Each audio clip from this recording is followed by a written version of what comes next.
El discípulo. Revista para la educación cristiana transformadora.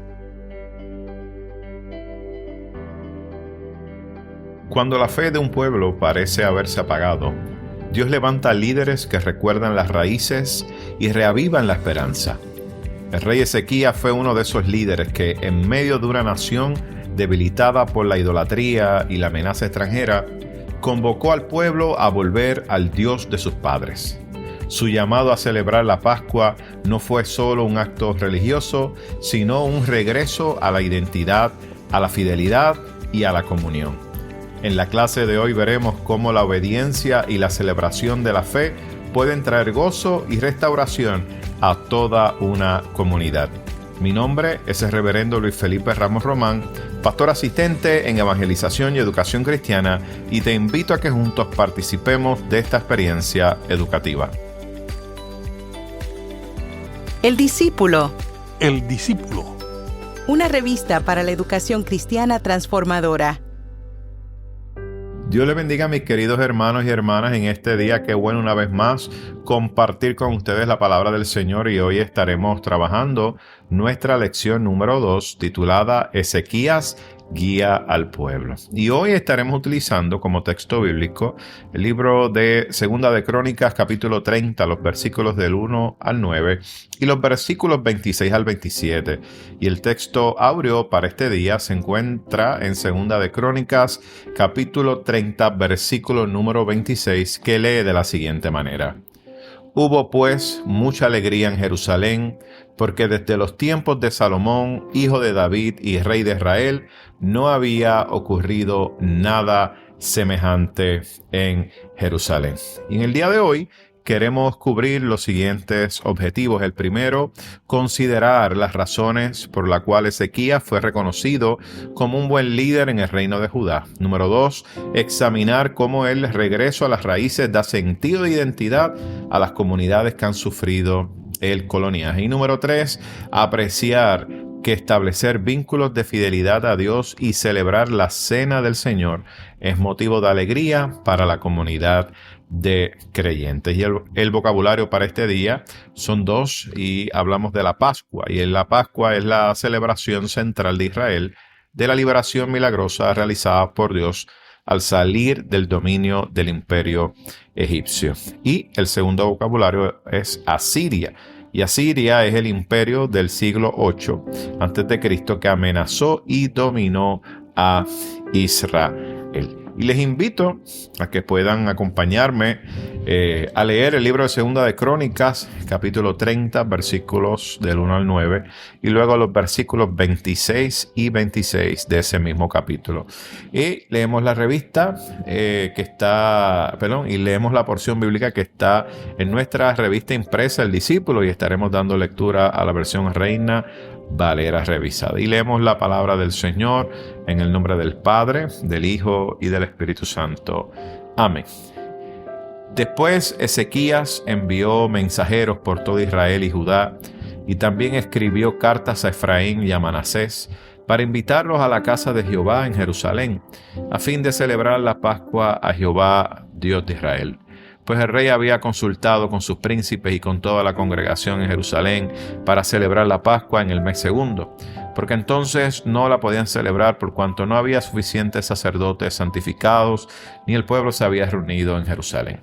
Esto agradó al rey y a toda la multitud, y determinaron hacer pasar pregón por todo Israel, desde Berseba hasta Dan, para que viniera a celebrar a Jerusalén la Pascua a Jehová, Dios de Israel, porque en mucho tiempo no la habían celebrado al modo que está prescrito. Salieron, pues, mensajeros con cartas de parte del rey y de sus príncipes por todo Israel y Judá, como el rey lo había mandado, que decían: hijos de Israel, volveos a Jehová, el Dios de Abraham, de Isaac y de Israel, y él se volverá al resto que ha quedado de manos de los reyes de Asiria. No seáis como vuestros padres y como vuestros hermanos, que se rebelaron contra Jehová, el Dios de sus padres, y él los entregó a desolación, como vosotros veis. Ahora pues, no seáis tercos como vuestros padres, someteos a Jehová y venid a su santuario, el cual él ha santificado para siempre. Y servid a Jehová vuestro Dios, y el ardor de su ira se apartará de vosotros. Porque si os volvéis a Jehová, vuestros hermanos y vuestros hijos hallarán misericordia delante de los que los tienen cautivos y volverán a esta tierra. Porque Jehová vuestro Dios es clemente y misericordioso, y no apartará de vosotros su rostro, si vosotros os volvéis a él. Hubo entonces gran regocijo en Jerusalén, porque desde los días de Salomón, hijo de David, rey de Israel, no había habido cosa semejante en Jerusalén. Después los sacerdotes y levitas, puestos en pie, bendijeron al pueblo, y fue oída su voz, y su oración llegó hasta el cielo, su santa morada. ¿Qué les parece si tenemos una palabra de oración en este día? Buen Dios y Padre nuestro, te alabamos y te bendecimos en este día y te damos gracias por tu palabra que ha sido leída en nuestros corazones. Te pedimos que te glorifiques a través de esta experiencia bíblica que estaremos compartiendo y que seas tú hablando, Señor, a nuestras vidas y que puedas seguir, Señor, trabajando en cada uno de nosotros. Nosotros te daremos a ti toda la gloria y la honra por los siglos de los siglos. Amén, amén y amén.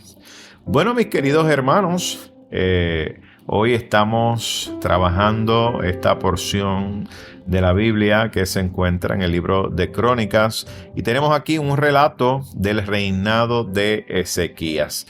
Y el reinado de Ezequías, fíjense, marcó un momento de renovación en la historia de Judá. Después de, vamos a decir así, ¿verdad? Después de varios años, ¿verdad? De una decadencia espiritual bajo reyes infieles, este joven rey, ¿verdad? Llamado Ezequías, emprende, ¿verdad? Una reforma profunda para restaurar el culto al Señor. Y la celebración de la Pascua, narrada, ¿verdad? En este pasaje, se convierte en un acto de redescubrimiento de la fe, de igual manera de regreso a las raíces y tercero, y de unidad para un pueblo que había sido dividido por el coloniaje y ciertamente por las influencias extranjeras. Y esta lección de hoy nos prepara para reconocer la importancia de mantenernos fieles al Señor, de valorar nuestros símbolos de fe y de vivir con gozo la comunión en total comunidad. Pero vayamos al análisis de la Escritura. Miren, este pasaje se ubica, ¿verdad?, en un marco de una reforma religiosa de Ezequías y venía, ¿verdad?, de un trasfondo difícil. Su papá o su padre era Acaz, y Acaz había cerrado el templo y había fomentado lo que era la idolatría. Y este joven rey, ¿verdad?, en contraste a su padre, abre nuevamente las puertas del templo, restaura la adoración y convoca a toda la nación a reconciliarse con Dios. Y este proyecto que está teniendo Ezequías, miren, no fue meramente, ¿verdad?, político, sino profundamente espiritual. Estábamos hablando de renovar la alianza con el Dios de todo Israel. Y esto, mis amados hermanos, esta porción de la palabra y esta historia del rey Ezequías nos recuerda que todo liderazgo auténtico, ¿verdad?, tiene que ser transformador. Transformador en el pueblo de Dios, que ciertamente se sustenta no en estrategias humanas, sino en volver al Señor con integridad. Y eso es lo que nos muestra esta lección, este liderazgo que es transformador en el pueblo, no sustentado por estrategias meramente humanas, sino en el volver al Señor con esa integridad. Pero vayamos, ¿verdad?, a los primeros versículos. Miren, esos primeros 5 versículos vemos que Ezequías está tomando una decisión y es de celebrar la Pascua. Por lo tanto, vemos que Ezequías, envía varios mensajeros por todo Israel, por toda Judá. Y es un mensaje de invitación. ¿A qué? A celebrar la Pascua. Y entonces Cuando esto sucede, no podemos olvidar que la Pascua representaba esa memoria de la liberación de Egipto y era ese símbolo por excelencia de la identidad del pueblo escogido. Sin embargo, había tiempo atrás que no se celebraba la Pascua como estaba escrito. Fíjense el momento en el cual se está haciendo esto, el momento en el cual Ezequías decide enviar mensajeros a Israel y también a Judá. No podemos olvidar que ya Israel estaba bajo el asedio del imperio asirio. Así que ya estaba el imperio asirio acercándose allí al reino del norte en Israel. Ahora bien, hay 3 aspectos aquí que quiero compartir con ustedes acerca de este liderazgo que tenía Ezequías. Lo primero que hace Ezequías es que trabaja con un liderazgo participativo. Aunque Ezequías era el rey, fíjense, vemos que Ezequías consulta a sus príncipes, consulta al pueblo. Y una de las cosas, ¿verdad?, que nos enseña el liderazgo participativo es que el verdadero líder que es espiritual no se impone. Vemos aquí un líder que convoca, que construye consenso. Yo creo que eso es importante. Otro aspecto importante aquí es la flexibilidad pastoral, ¿verdad? Vemos aquí que Ezequías, junto con su grupo de trabajo, reconocieron que, no era posible el poder celebrar el asunto de la Pascua en la fecha exacta, ¿verdad? ¿Por qué? Porque hacía falta un grupo de sacerdotes que estuvieran purificados, según así lo establecía la ley. Así que el rey opta, fíjense, por el segundo mes, mostrando así ese discernimiento y esa fidelidad, obviamente, a la ley, pero también una apertura para adaptarse, ¿verdad? O para adaptar la tradición sin perder esa esencia. Yo creo que esta flexibilidad es algo que hoy en día tenemos que también nosotros emular de Ezequías. Esa apertura para nosotros adaptarnos en medio de los tiempos. Otro aspecto importante que presenta aquí el texto es el tema de la unidad nacional. Fíjense que Ezequías no solamente convoca a toda Judá, sino también al remanente del norte, o sea, a Israel, que sabemos, ¿verdad?, que había sido dividido desde hace siglos. Y fíjense que esta acción de Ezequías lo que apunta es a una visión de reconciliación y restauración de todo Israel, fíjense, bajo el Dios de Abraham. Más allá que una reconciliación y restauración política, está hablando de una restauración espiritual de todo el pueblo de Dios. Y aquí vemos ciertamente un principio para la iglesia de nuestro tiempo, donde nuestras celebraciones, todo lo que hace la iglesia debe unir. Todo lo que hace la iglesia debe buscar la unidad, no excluir. Y ciertamente las iglesias hoy en día tenemos que ser cuidadosos al momento de nosotros hacer nuestras celebraciones, ¿verdad?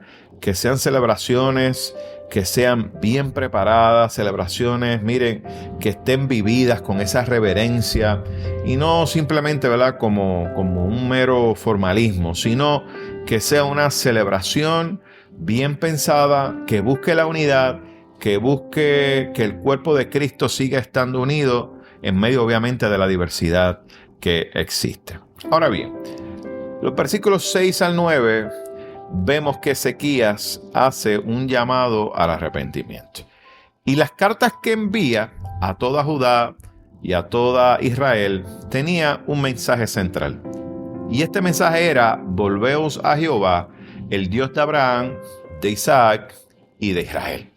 Y aquí el verbo volver refleja el concepto de teshuvá o arrepentimiento, es decir, un cambio de dirección que implica regresar al pacto. Y aquí Ezequías nos presenta un contraste claro. Fíjense, En el verso 7 vemos que nos presenta un ejemplo negativo. Dice, los padres y los hermanos que se rebelaron contra Dios y cosecharon desolación. Sin embargo, hay un llamado presente, y es que, lo vemos en el verso 8, no seáis tercos, someteos al Señor. Y entonces vemos que también Ezequías presenta una promesa de esperanza, y es que ese Dios compasivo y misericordioso se volvería a ellos. Y dice el texto, y aún tocará los corazones de los enemigos para mostrar misericordia. Estamos hablando del imperio asirio que está, miren, allí asediando el norte de Israel. Este pasaje, fíjense, conecta lo que es la responsabilidad humana, ¿verdad?, con el volver al Señor, con la gracia divina, que es que Dios vuelve a su pueblo. Y la relación es recíproca. Cuando el pueblo se dispone a obedecer, Dios abrirá siempre caminos de restauración, incluso en medio de imperios opresores. Y esa relación recíproca es la que hoy como iglesia tenemos que seguir cultivando. Que la iglesia, su pueblo, obedezca a Dios y Dios abrirá caminos de restauración.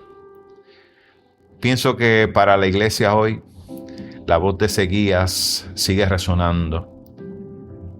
Y Dios nos está llamando como iglesia a no repetir errores del pasado.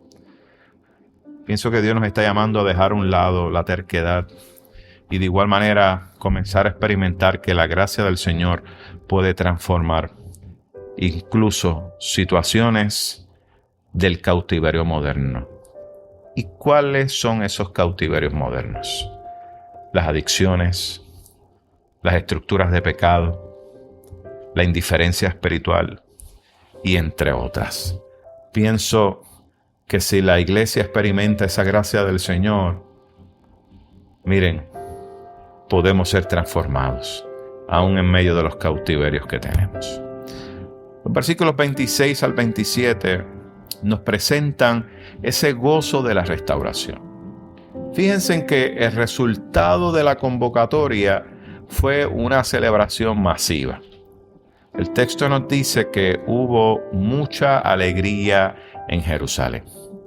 Y el cronista, ¿verdad?, el escritor de Crónicas, está subrayando que esto no sucedía desde los días de Salomón. Y fíjense, cuando se menciona Salomón, se hace de manera intencional. ¿Por qué? Porque conecta esta renovación con la época de mayor esplendor espiritual de Israel. Fíjense que la Pascua que fue celebrada por Ezequías produce tres cosas que podemos ver en el texto. La primera, una unidad visible, donde, miren, gente de todas las partes llegaron a Jerusalén. Lo segundo que produce es una alegría comunitaria. Vemos que ese gozo se convierte en una experiencia que se comparte y que queda marcada toda una nación. Y lo tercero que produce esta celebración es una bendición sacerdotal. Dice el texto que los sacerdotes y los levitas pronunciaban bendiciones y estas llegan, dice ahí el texto, al cielo, a su santa morada. Y esto nos deja saber que la adoración sincera no se queda en la tierra, sino que Dios la recibe. Y la reforma ciertamente no termina ahí. El capítulo siguiente narra que el pueblo destruyó ídolos, destruyó altares. Eso lo vemos en el capítulo 31 de 2 Crónicas. En otras palabras, ese culto verdadero produjo frutos de transformación en la vida diaria. Y hoy, cuando la iglesia celebra la Cena del Señor, que lo hacemos semanalmente en la Iglesia de Discípulos de Cristo, lo hace con entendimiento y lo hace con fe. Miren, no es un ritual vacío. Cuando nosotros celebramos esto semanalmente, no es un mero ritual. Es un acto que renueva lo que es la identidad cristiana. Es un acto que fortalece la unidad y es un acto que derrama gozo espiritual que ciertamente alcanza a toda la comunidad. Y el texto nos presenta a Ezequías como modelo de liderazgo piadoso y reformador. Fíjense en que consulta y vemos que hay participación en la toma de decisiones. También vemos esa centralidad del culto como signo de identidad. Ezequías nos presenta un modelo de inclusión y unidad cuando convoca a todos, incluso a los que estaban lejos. De igual manera, en el enfoque en el arrepentimiento y en la misericordia de Dios. Y también nos presenta un modelo de liderazgo piadoso y reformador en ese fruto de gozo y transformación como resultado de la obediencia. Y pienso que el cronista quiere enseñar a su propia comunidad y también a nosotros en el día de hoy que la fidelidad a Dios trae alegría, que la fidelidad a Dios trae unidad y que la fidelidad a Dios trae bendición que trasciende. Miren, trasciende generaciones. Y hoy, el ejemplo de Ezequías es profundamente actual. En un tiempo en que muchos están viviendo alejados de Dios, la iglesia es llamada a volver a nuestras raíces en Cristo, reconociendo que toda idolatría, ya sea el dinero, el poder o la tradición vacía, debe ser derribada. Y así como la Pascua, que fue un recordatorio de la liberación, hoy la Santa Cena que celebramos semanal nos recuerda la gracia en Cristo y nos invita a vivir agradecidos y nos invita a vivir gozosos. Y algo que tenemos que aprender es que la comunidad de fe debe ser inclusiva, donde los niños, los jóvenes, los adultos, los ancianos sean parte de esta celebración. Cuando la iglesia celebra de manera intergeneracional, niños, jóvenes, adultos, ancianos, miren, la iglesia celebra unida verdaderamente. Y entonces es cuando el mundo ve el testimonio de un pueblo que sirve con alegría. Y el liderazgo espiritual que se representa en Ezequías nos enseña a cada uno de nosotros a consultar, a trabajar juntos, y a poner siempre a Dios en el centro de la vida y en el centro del culto. Y hoy esta lección nos desafía a vivir nuestra fe no como una tradición muerta, sino como un pacto vivo que trae gozo, esperanza y bendición. ¿Qué les parece si tenemos una palabra de oración? Dios nuestro y merecedor de toda honra, con gratitud llegamos a ti reconociendo que somos pecadores y la acción de Cristo en el Calvario por amor nos hace aptos para tener una relación de amistad contigo. Ayúdanos a servirte y a asistir a tu casa con gozo y alegría, aun en tiempos difíciles, pues eres nuestro sostén y fortaleza. Inquiétanos a hablar y testimoniar a otros de ti de tal manera que puedan conocerte. Es en el nombre de Jesús que te lo pedimos. Amén, amén y amén. Mis queridos hermanos, que el Señor les bendiga y esperamos estar con ustedes la próxima semana. Gracias por escuchar El Discípulo. Revista para la educación cristiana transformadora.